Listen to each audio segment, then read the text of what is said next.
साथियों नमस्कार।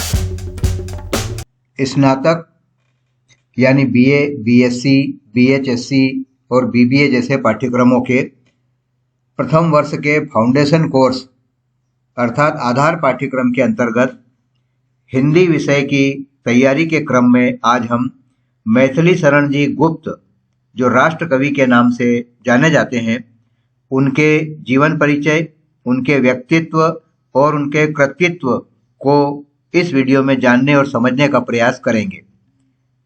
मैथिली शरण गुप्त का जन्म 3 अगस्त 1886 को उत्तर प्रदेश में झांसी के पास छोटे से शहर चिरगांव में हुआ था। आप द्विवेदी युग के सबसे महत्वपूर्ण कवि माने जाते हैं।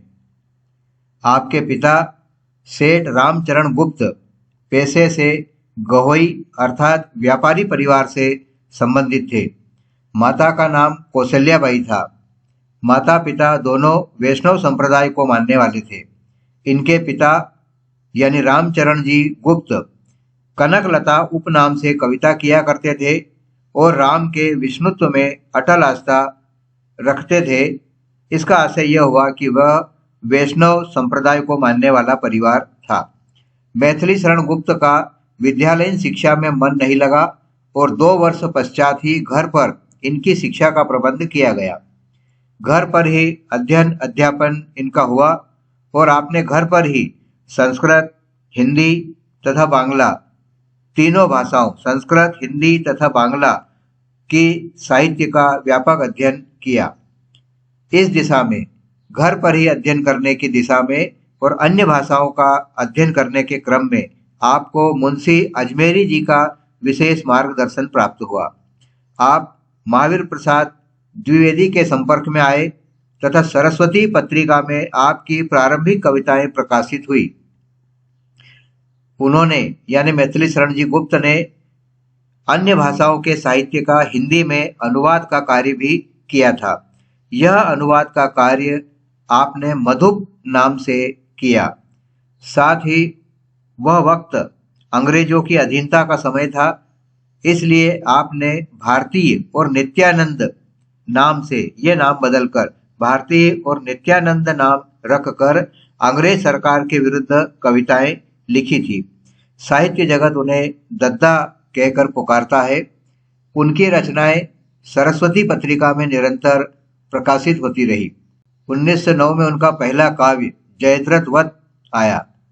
जयद्रथ वध की लोकप्रियता ने उन्हें लेखन और प्रकाशन की प्रेरणा दी। काव्य के क्षेत्र में अपनी लेखनी से संपूर्ण देश में उन्होंने राष्ट्रभक्ति की भावना भर दी थी। उनकी कृति भारत भारती, जो 1912 में आई, स्वतंत्रता संग्राम के समय व्यापक प्रभावशाली सिद्ध हुई थी और इसी कारण राष्ट्रपिता महात्मा गांधी ने उन्हें राष्ट्र कवि की पदवी दी थी। राष्ट्र कवि की जो उपमा उन्हें दी गई वह महात्मा गांधी के द्वारा दी गई थी। हिंदी साहित्य के इतिहास में वे खड़ी बोली के प्रथम महत्वपूर्ण कवि माने जाते हैं। राष्ट्रीय चेतना, धार्मिक नैतिकता और मानवीय उत्थान उनके काव्य का उत्स है। यानी 3 प्रमुख घटक उनके साहित्य में दिखाई पड़ते हैं: राष्ट्रीय चेतना, धार्मिक नैतिकता और मानवीय उत्थान। उनकी कृतियों में देश का अतीत, वर्तमान और भविष्य बोलता है। वह मानववादी, नैतिक और सांस्कृतिक काव्य धारा के विशिष्ट कवि थे। मैथिली शरण जी गुप्त की विचारधारा में 3 तत्व प्रमुखता से दिखाई देते हैं: मानवतावाद, नैतिकता और सांस्कृतिक निष्ठा। सांस्कृतिक परिवेश का बाहुल्य उनकी कविताओं में, उनकी काव्य धारा में दिखाई देता है। उनकी प्रमुख रचनाओं में जो महाकाव्य थे उसमें साकेत, जो 1931 में प्रकाशित हुई, साथ में यशोधरा भी एक प्रमुख कृति है। इसी क्रम में रंग में भंग 1909, जयद्रथ वध 1910, इसके पश्चात शकुंतला, पंचवटी, किसान, सैरंद्री, वक संहार, वन वैभव, शक्ति, द्वापर, सिद्धराज, नहुस, कुणाल गीत, करबला, अजित, हिडिंबा, विष्णुप्रिया, रत्नावली, उर्मिला आदि रचनाएं उनकी हमें देखने को पढ़ने को मिलती है। निबंध काव्य के अंतर्गत भारत भारती जो 1912 में आई और हिंदू, राजा प्रजा, विजय पर्व आदि महत्वपूर्ण है। आपने मैथिली शरण जी गुप्त ने स्वप्नवासवदत्ता नाम से जो कृति है संस्कृत की, उसका हिंदी में अनुवाद आपने किया था। इसी प्रकार बंगला भाषा से विरहणी, ब्रजांगना, पलासी का युद्ध, वीरांगना, मेघनाद वध आदि का बंगला से हिंदी में अनुवाद आपके द्वारा किया गया। उनकी जयंती 3 अगस्त को हर वर्ष कवि दिवस के रूप में मनाया जाता है। महावीर प्रसाद द्विवेदी की प्रेरणा से आपने खड़ी बोली को अपनी रचनाओं का माध्यम बनाया और अपनी कविता के द्वारा खड़ी बोली को एक काव्य भाषा के रूप में निर्मित करने के लिए अथक प्रयास किया। द्विवेदी जी की छत्र छाया में ही मैथिली शरण जी की काव्य प्रतिभा पल्लवित और पुष्पित हुई। वे द्विवेदी जी को अपना काव्य गुरु मानते थे और उन्हीं के बताए मार्ग पर चलते रहे तथा जीवन के अंत तक साहित्य साधना में रत रहे। मुंशी अजमेरी के साहचर्य ने उनके काव्य संस्कारों को विकसित किया था। उनके व्यक्तित्व में प्राचीन संस्कारों तथा आधुनिक विचारधारा दोनों का समन्वय था।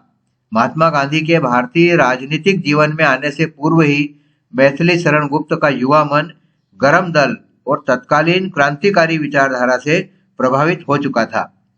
जयद्रथ वध और भारत भारती में कवि का क्रांतिकारी स्वर सुनाई पड़ता है। बाद में महात्मा गांधी के संपर्क में आने के कारण वह गांधीवाद के व्यवहारिक पक्ष और सुधारवादी आंदोलनों के समर्थक बन गए। 1936 में गांधी जी ने ही उन्हें राष्ट्र कवि का संबोधन दिया था, इसकी उपाधि उन्हें दी थी। भारत सरकार ने उनकी सेवाओं, विशेषकर साहित्यिक सेवाओं को देखते हुए उन्हें 2 बार राज्यसभा में सदस्य के रूप में मनोनीत किया था। उन्हें 1952 से 1964 तक लगातार 6-6 वर्ष के 2 कार्यकाल तक राज्यसभा में सांसद मनोनीत किया गया था। हिंदी में मैथिली शरण गुप्त की काव्य साधना सदैव स्मरणीय रहेगी। उनके जीवन में राष्ट्रीयता के भाव कूट कूट कर भरे गए थे।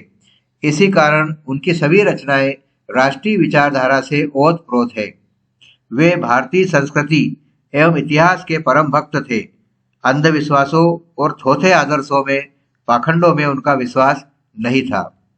मैथिली शरण गुप्त को काव्य क्षेत्र का शिरोमणि कहा जाता है। मैथिली शरण जी की प्रसिद्धि का मूल आधार भारत भारती है। भारत भारती उन दिनों राष्ट्रीय स्वतंत्रता संग्राम का घोषणा पत्र बन गई थी। इसी बात से उसका महत्व प्रतिपादित होता है, स्पष्ट हो जाता है। साकेत राम कथा पर आधारित है, किंतु इसके केंद्र में यानी साकेत के केंद्र में लक्ष्मण की पत्नी उर्मिला है। साकेत में कवि ने उर्मिला और लक्ष्मण के दाम्पत्य जीवन के हृदय स्पर्शी प्रसंग और उर्मिला की विरह दशा का अत्यंत मार्मिक चित्रण किया है। यशोधरा में गौतम बुद्ध की माननीय पत्नी यशोधरा केंद्र में है। यशोधरा की मन स्थितियों का मार्मिक अंकन इस काव्य में हुआ है। इसी प्रकार विष्णुप्रिया में चैतन्य महाप्रभु की पत्नी केंद्र में है।